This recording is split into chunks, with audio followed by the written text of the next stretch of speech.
We're going to make a sand glove here. Measure out and mark with a pen, and using spray adhesive 77 3M, we're going to spray the sandpaper, and then we're going to spray the glove.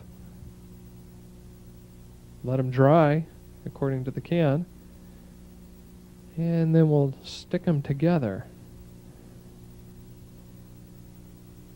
Watch this.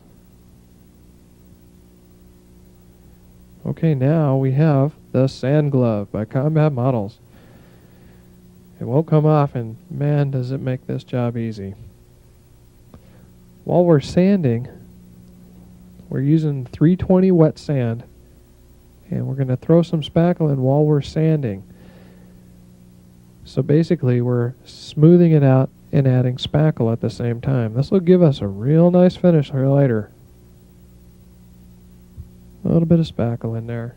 Plus, it makes it easier to sand, and it fills all the weave of the cloth.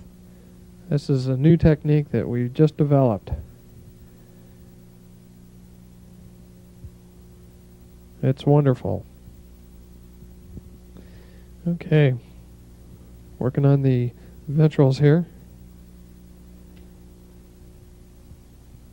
And let's do the fuselage.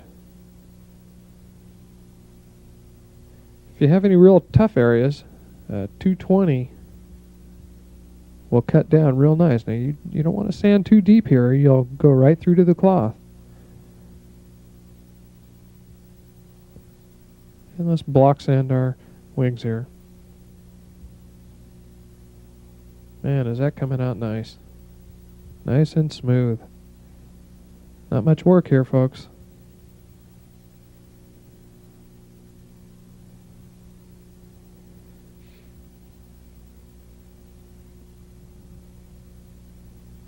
Not for what you're going to end up with.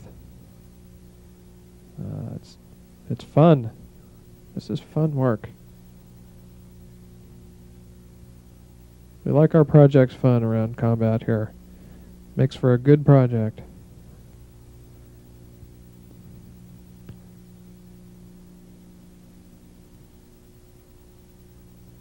And get a little bit on the trailing edge there. Okay, we'll be doing our missile and missile rack.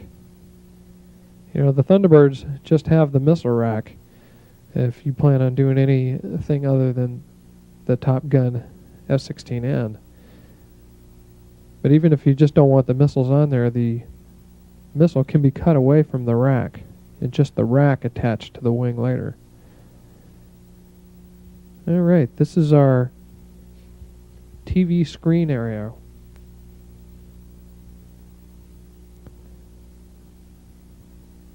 Smooth up the nose.